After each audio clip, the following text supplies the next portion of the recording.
Hey there, I'm back talking about the X-Files, and episode number 18, Miracle Man. It was written by Chris Carter and Howard Gordon, and directed by Michael Lang, who you may remember previously directed Young at Heart. Miracle Man premiered on March 18th, 1994. It is a Monster of the Week episode. Get on the horn, let him know we can release the hook and ladder and... Rise up and heel. What the hell are you doing? Always laying on hands. Back of the truck.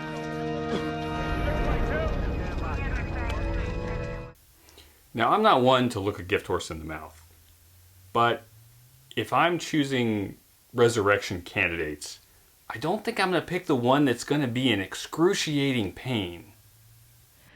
The preacher's name is... Reverend Calvin Hartley. You've heard of him? The boy's his adopted son, Samuel. The boy's been performing miracles every week for the past 10 years. Twice on Sunday. Through Samuel's healing hands. 20 minutes later, Lucy Kelly was rushed to the hospital. She was pronounced dead on arrival. I know this isn't an X-File. When do we leave for Tennessee? Sorry, folks. This is not, in fact, an X-File episode. We've all been duped. We're going to wrap it up right here. Reverend Hartley, we're with the FBI. I see Sheriff Daniels is sending the cavalry. Check out the Reverend's tie. Tell me that's not magnificent. Credit to the wardrobe department. Bravo. Well, even if Hartley and Samuel are fakes, it's still a long way from accusing the boy of murder. You think that's how he killed him? With a touch? I don't claim to know how or why he did it. Now, to be fair, we have neither means nor motive for Samuel. So this is kind of the definition of circumstantial evidence. It's not a question about the boy's guilt, just how he did it. Samuel is played by Scott Bairstow, who is compelling in this role. I wonder what he's up to these days.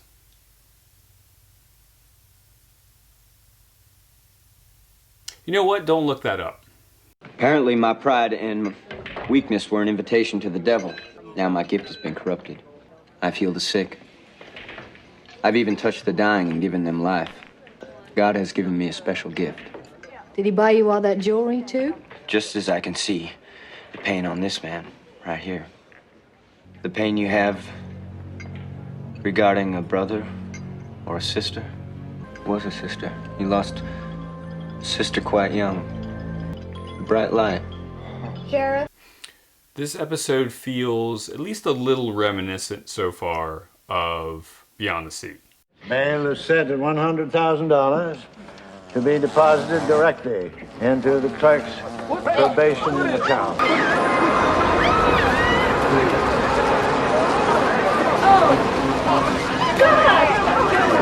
And when it was morning, the east wind brought the locusts. And the locusts covered the face of the whole earth. I had these patient cases sent over from Kenwood County Hospital. The patients who went to Samuel after conventional treatments failed. I've encountered dozens of psychic healers in the X-Files, but none like this. I think the kid's for real. Samuel's being tried for murder. I think what you need is a good lawyer. Samuel is innocent. Well, how can you be sure of that? I don't know how those poor people died. I can't explain that. Reverend Calvin Hartley is played by George Gertis, who really puts on an excellent performance here. Doing God's work. Can I count on you both to be there? I think so. Mulder, what do you think? Hey, where'd she go? Who? Little girl. There's no little girl around here. Oh. Huh. I saw this man come back from beyond death's door.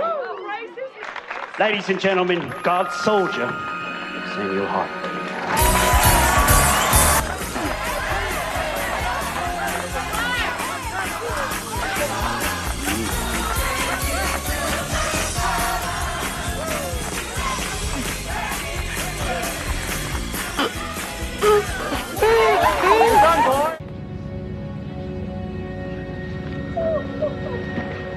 She's dead. Think the boy really did it? No. Why not? I was raised a Catholic. You must have really liked The Exorcist. One of my favorite movies. In the bar, Samuel mentioned your sister. Is it your sister you keep thinking you're seeing? I've seen her twice now. 11:21 p.m., March 7th. Subject's name is Margaret Homan. My guess, ingestion or injection of sodium or potassium cyanide, maybe arsenic. I can't stand here and argue with your biblical rhetoric, but I do know that the law will find you innocent.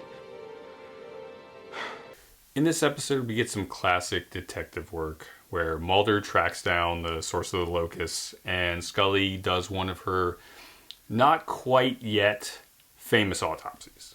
I've seen her. It was her, wasn't it? Your sister? You made her appear to me, didn't you? Mulder. Is she alive? Is that what I'm supposed to believe, or is this a trick? Yeah, this is very much like Beyond the Sea. He was alone in his cell when Mulder left him this morning. How could this have happened? Boys started a fight. A couple of rowdies we picked up on a DUI died before the ambulance got here. That boy, he was blessed. He never hurt a soul. They killed you. I was dead. But here I am. No! Why did you betray me? Men are poisonous people. He was here. Who? Samuel. He was here, Reverend. Right in this room. His conscience haunted him until he became delusory and finally took his own life. All right, time out here. Calling a penalty. Mulder absolutely does not carry around a framed 5x7 photo of his missing sister from 20 years ago on a work trip. In light of this information, it is highly doubtful that there have ever been any miracles in Kenwood, Tennessee.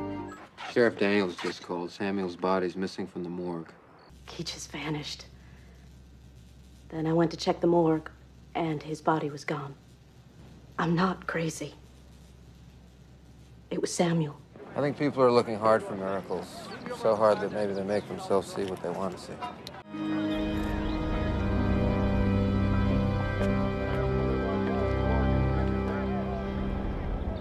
So, strangely, Mulder seems to doubt the circumstances, even though Samuel has disappeared and he has visions or hallucinations of Samantha.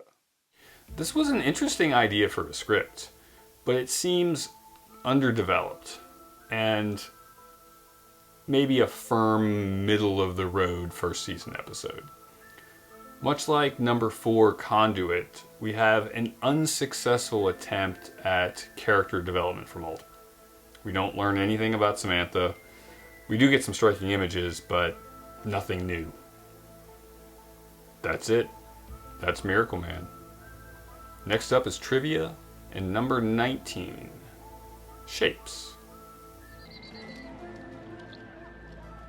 See you in about 8 years.